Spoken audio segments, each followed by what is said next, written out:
guys, Peppermint here, and welcome back to some more Royal Alchemist.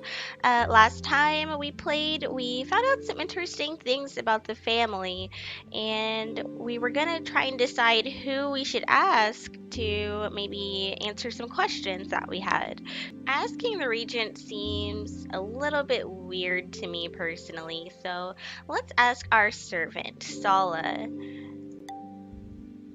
Alright, the regent is probably occupied with ruling the realm. I decide to search for Sala and pose my questions to her instead. I find Sala standing in front of a window in the hallway, looking at the sunlight dappled greenery of the garden outside. Hello, Sala.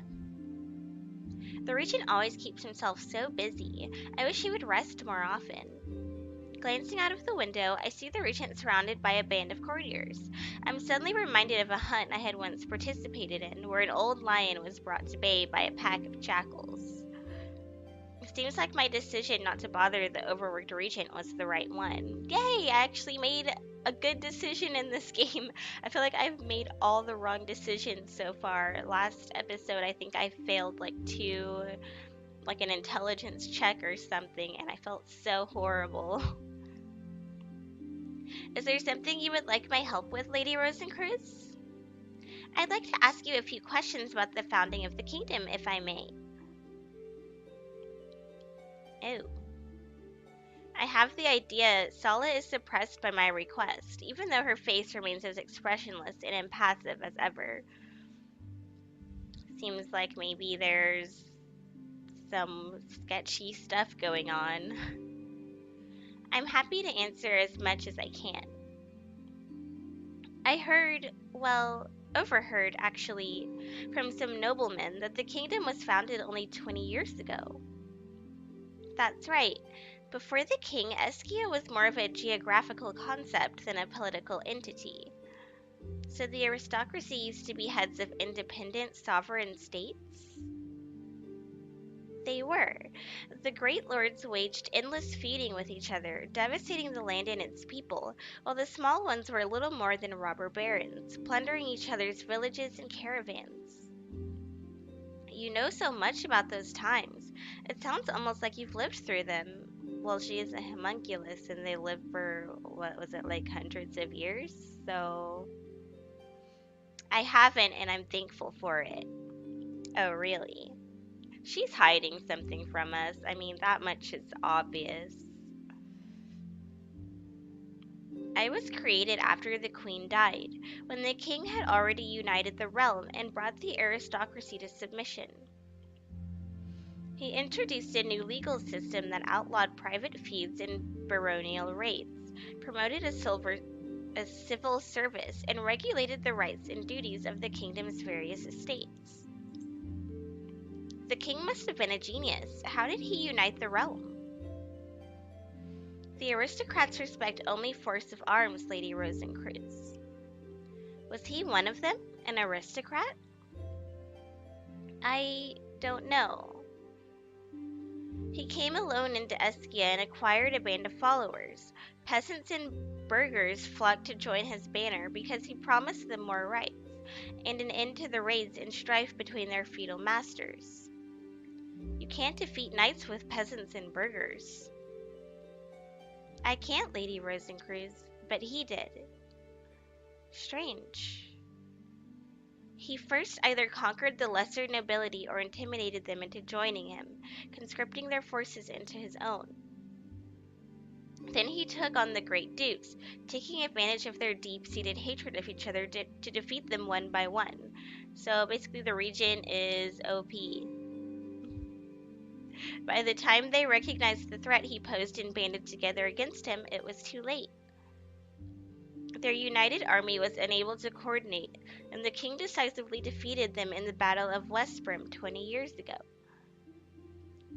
Finally, he forced them to swear fealty to him on that field of battle, which marked the founding of the kingdom.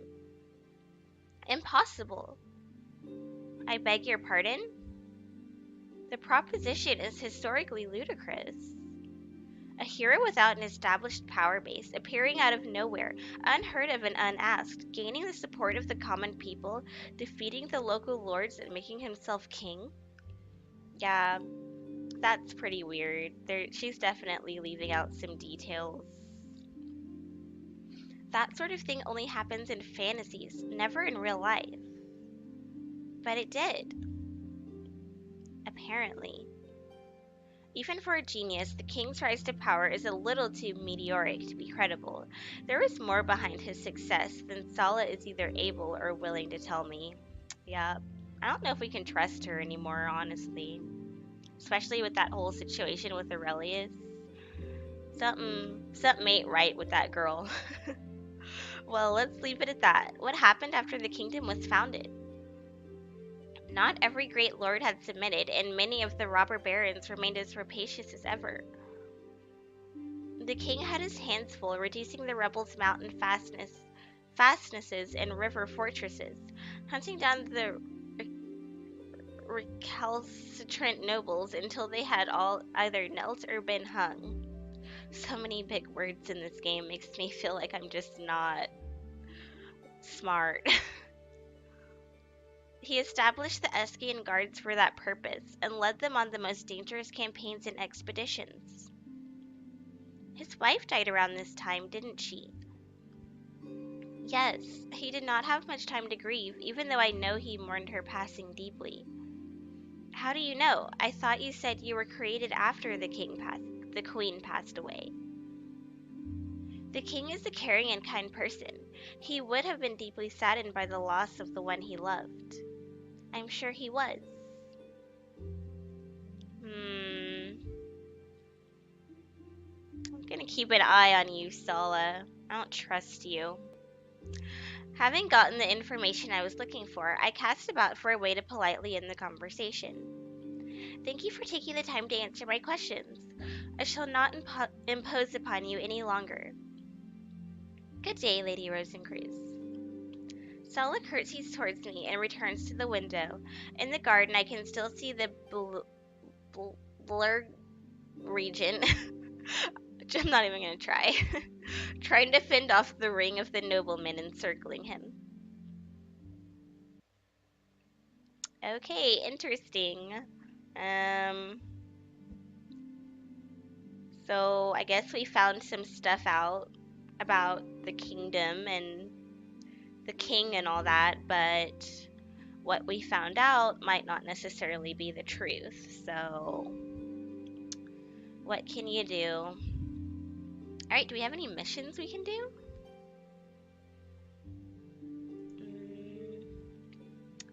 The caravan route to Zephylos were blocked by a landslide, causing delays to the trade between the capital and the mining town. Requirements: bomb, and Aurelius needs 25 water.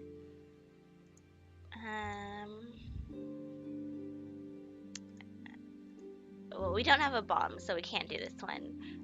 But we should be able to do this one with Nazir, the poor harvest, because we did make the herb soup last time. So let's do this one.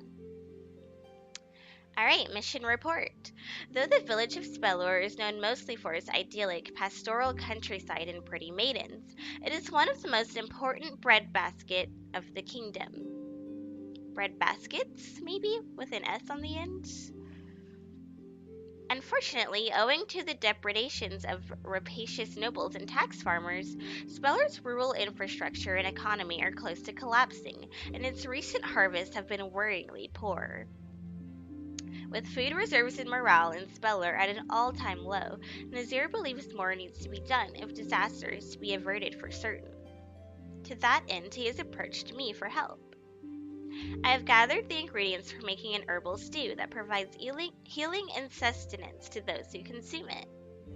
The entire palace is helping with preparations, but Nazir is working the hardest of all, keeping the alchemical fire needed to boil the stew going day and night. Poor Nazir. Yeah, I'm sure he hates being put to work. But he's a prince, he doesn't really have much of a choice. I don't think he has had a wink of sleep the past 2 days, and he looks as if he's close to breaking. Oh no, we broke Nazir. I approached Nazir today and offered to take over from him so he can catch a break. Nazir laughingly refused, but asked if we could relocate operations to the kitchen. Common fire, he points out, should work as well as their alchemical counterpart. I countered that common fire does not work as well as alchemical fire, as spreading the degree of heat perfectly evenly throughout the stew is key to its successful concoction. Moreover, this is an excellent chance for him to practice his magical skills and train his endurance. Finally, I reminded him what the nobles would say if he caught us sweating and scurrying like common drudges in the kitchen. Nazir nodded in agreement, thumped me in the back, called me a very sound fellow, and begged me to bring him a mug of extremely strong coffee, sharpish, before he drops dead on his feet.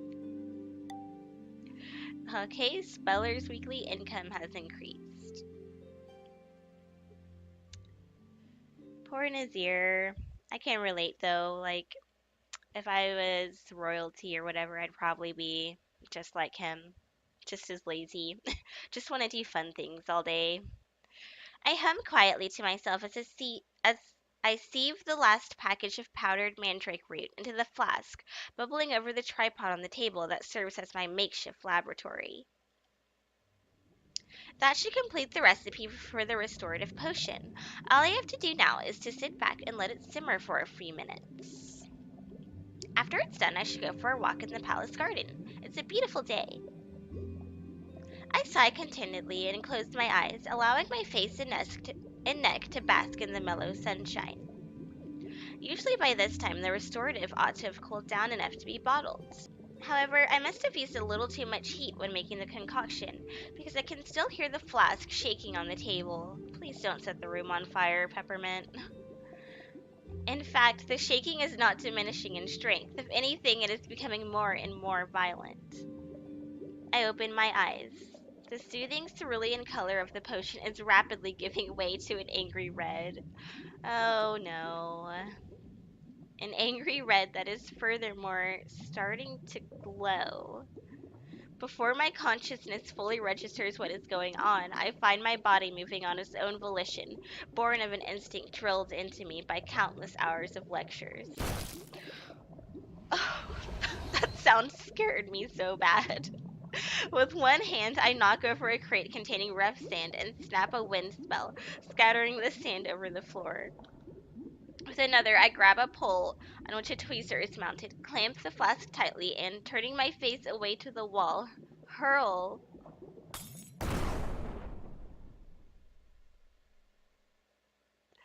My eardrums feel like they have been shattered by the noise of the blast. But curiously, the explosion does not seem to have caused much heat or light. Cautiously, I turn back to examine the study. The flask exploded into mid-air, shattering the glass into mostly harmless grains of fine dust. The burning liquid that might, in a happier experiment, have been a restorative potion has been sprayed across the room. Most of it fell onto the floor where it was soaked up by the sand. Not, unfortunately, all. This is not good. Ah. I stick my hands on my hip as I survey the little scorch marks on my study, the walls, and the bookshelves. Could have been much worse. I guess I'll have to buy new shelves. Bother, bother. I wonder what happened. That wasn't the first time I've made a restorative potion, and I'm fairly sure I got all the ingredients right, and mixed them in the proper steps. I kneel down near a gooey patch of sand and gingerly scoop some of the orange-red substance on it up to my face for closer study. It doesn't smell right. It smells kind of like, what's going on? Heavy boots stamped through the door of my study, cutting short the train of my thought. Did someone try and, kill me? That's weird. A cohort of heavily armed guardsmen troop into the room, led by a ruffianly-looking brute in full gleaming plate armor. Just by looking at their uniform, I notice it's the council's garrison. I thought I heard something.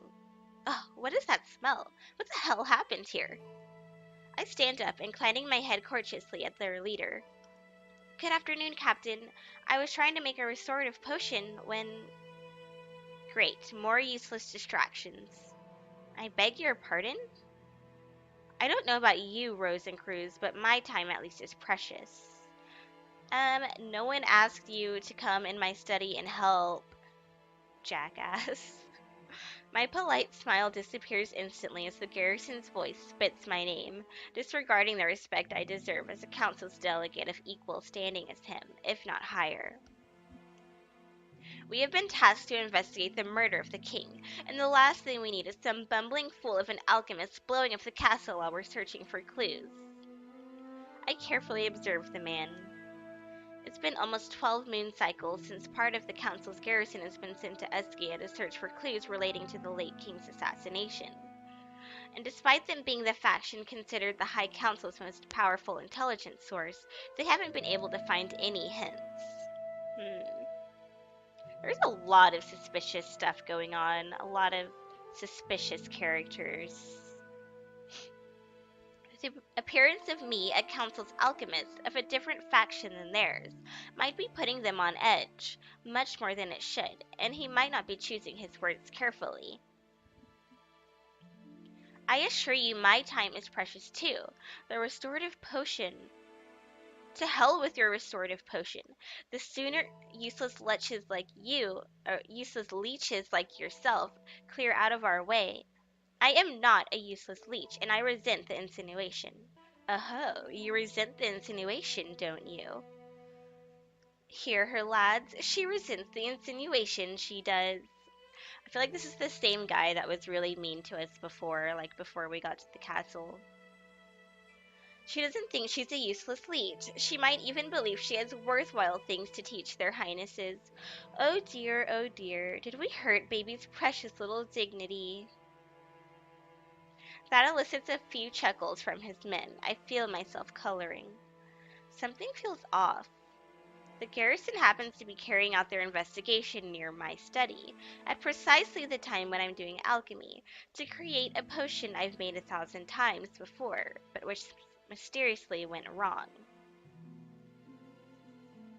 There are too many coincidences involved in this, and I don't believe in coincidences. I know my appointment isn't popular with the garrison or their backers, the Eskian nobility.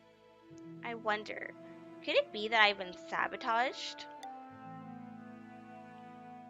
Okay, so we had enough intelligence to figure that out, I guess. But now we have to make a choice.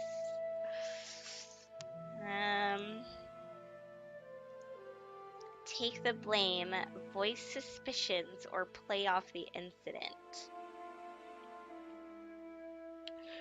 See, personally, I'm confrontational, at least in these games. So I would voice my suspicions, but I don't think that's a good idea in this situation.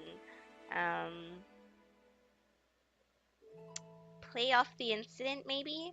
I don't want to take the blame. That would just give them even more reason to, resent us. Let's play it off. I don't understand. What's wrong? Why are you acting like a perfect brute? What's wrong is that we had to cut short our investigation into a matter vitally important to the kingdom. For the sake of some greenhorn charlatan who can't make a whatchamacallit potion without it exploding. Of course I can. Forgive me if I'm not convinced. How do you explain this, and this, and this? He gestures to the scorch marks around the room with angry stabbing motions. What do you mean, explain them? The garrison captain clutches his head and groans, staring at the ceiling. So I guess we're just gonna act like we're stupid.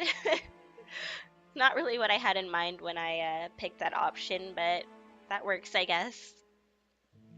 The good shades grant me patience. Fine, fine. You, Rosencruz. You'll go bald prematurely if you keep tearing your hair like that. You did not mean for the restorative potion to explode, right? Of course I did. You did. Sure. I realized this afternoon that the ingredients for making restorative potions are fairly similar for those making... My cat is biting my toe. My other cat, not this one, who's been sitting in my lap this entire time. Anyways, sorry. I realized this afternoon that the ingredients for making restorative potions are fairly similar to those for making elemental bombs.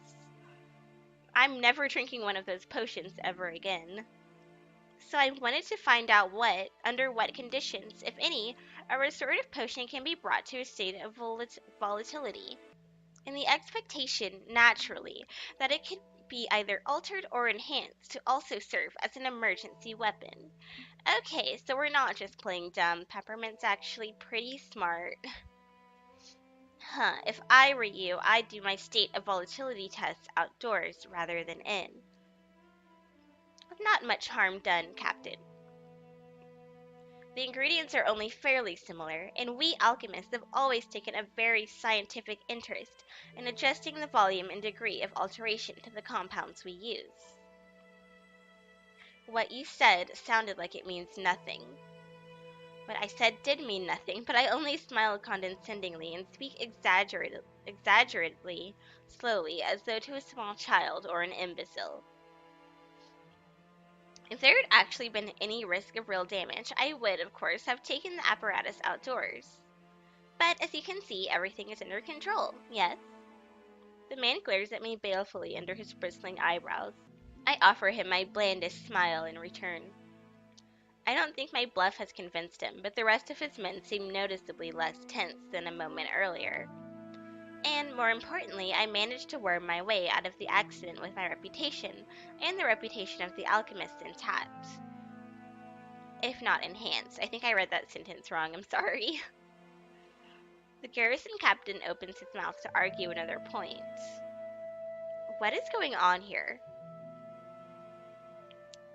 The formidable-looking bulk that is Geryon, Marshal of the Kingdom and the right hand of the late king, strides into the room, scowling blackly. Lord Marshal, my men and I heard an odd noise coming from this room, and immediately came to investigate. And what did your investigation reveal? Rosen, the royal tutor told us... I presume the royal tutor is capable of speech. I was making a restorative potion, which exploded. That's right. Anyone dead? Not as far as I can tell. Just maybe my pride. Hurt? Maimed? No, Lord Marshal. The city's still intact, the palace not burning down. As you can see. Well, then what is the problem? He rolls upon the ashen-faced garrison captain in a towering fit of rage. Nothing, my Lord Marshal. Absolutely nothing at all. Why are you wasting your time on nothing at all?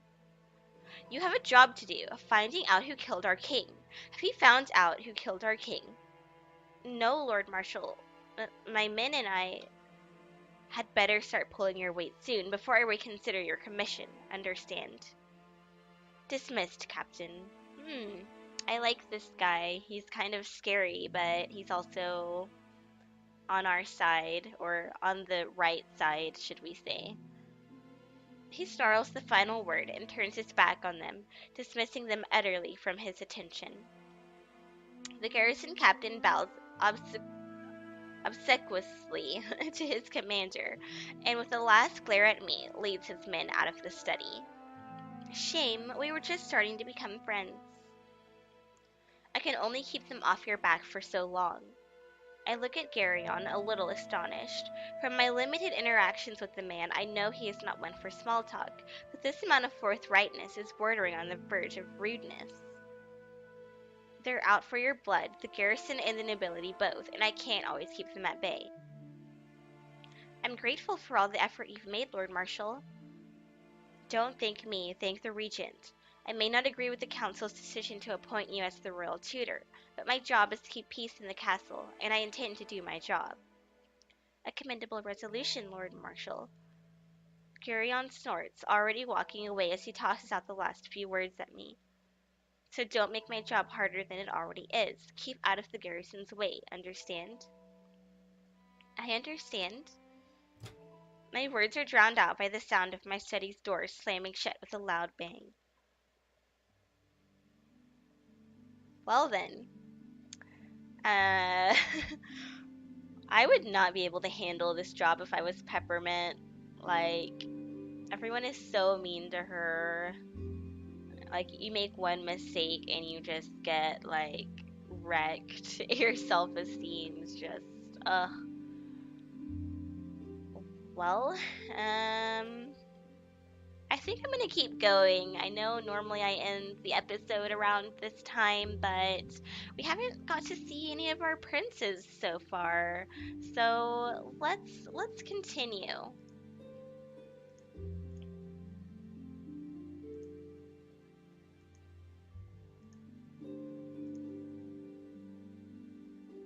Okay, so we can synthesize a bomb. 100 coins. Aurelius can do that. And we do have a mission that requires the bomb, so synthesize. I'm walking along the hallway on my way back to my bedroom when I hear something clatter loudly inside the hall to my right. I start a little at the unexpected noise, my heart pounding uneasily. First the assassins, then the conspiring nobles, next the exploding potion, and today this, whatever this may be. Under ordinary circumstances, I would have ignored the noise and went on my way, but the events of the past few weeks have put me on edge. Determined to investigate what's going on, I tiptoe towards the door. My fingers close around the knob and I turn it quietly. Who's there? I shout as I push open the door, bracing myself for the ambush I'm sure is coming. I say, who's that? Oh, Lady Rosencruz, thank goodness it's just you. Prince Nasir gives me a mock salute, the shocked expression on his face having transformed into a grin of relief. Next to him, a pretty maid, her face completely crimson, is trying to smooth her crumpled dress. Come to think of it, Prince Nasir's normally impeccably attired is also a little in disarray. Around their feet lay a dozen pieces of silver cutlery and the remains of what used to be the porcelain rack that once held them. Prince Nasir is holding a silver spoon, which he swiftly tucks behind his back with a boyish grin. Your Highness, may I ask what you and her were doing? I'm so nosy. I'm such a busybody. We, can't exactly, what were we two doing again, old girl? The maid shuffles her feet, looking everywhere in the room except Prince Nasir and I, and does not speak. I thought I saw... You saw? Dash it, old chap. Could have told me sooner, what? I like Nazir. He's like the most relatable person so far. I feel like I have no friends in the castle except for him. Saren, kind of, but mostly Nazir, so you're alright in my book, Nazir. I thought I saw you two polishing some silverware? You did. You did. Yes, polishing silverware was exactly what we were doing. Isn't that right, old girl? The maid inclines her head ever so slightly and makes a soft whimper that could perhaps be interpreted as a yes. Are you sure helping her was the only thing you were doing? That is, Your Highness. Peppermint, the very idea. What else could I have been doing? Nazir directs his most charming smile, and despite everything I cannot help. Okay, I need to reread that sentence. Nazir directs at me his most charming smile, and despite everything, I cannot help but smile back in return. So relieved it's you, dear, rather than anyone else. You're a decent sport. Have I ever told you that? Prince Nazir laughs and winks at me, and like the fool I am, I can feel my smile widening. Now, I suppose I'd better scamper away before someone less understanding pops up, what? Yes, Your Highness, you had better. There you are, Your Highness. Oh, jeez. Alright, I'm gonna go ahead and stop there. Though brief, I'm glad we did get a glimpse of one of the princes before the end of the episode. So I want to end it there because we're on week 10, and I think the demo ends at week 11, as I said before. So I want to make sure I have enough for another episode, because there should only be one more, unless there's a lot of dialogue like there was in this episode. But I really like this game, and I can't wait to play the full one. And I'm probably gonna replay this demo on my own time, make a few different choices, see what happens. And I encourage anyone who's liking this demo to do the same. Play it as well, make some different choices, and see what happens. So I hope you guys enjoyed this episode, and if you did, don't forget to like this video, and I hope you subscribe if you haven't yet. And have a great day. Bye.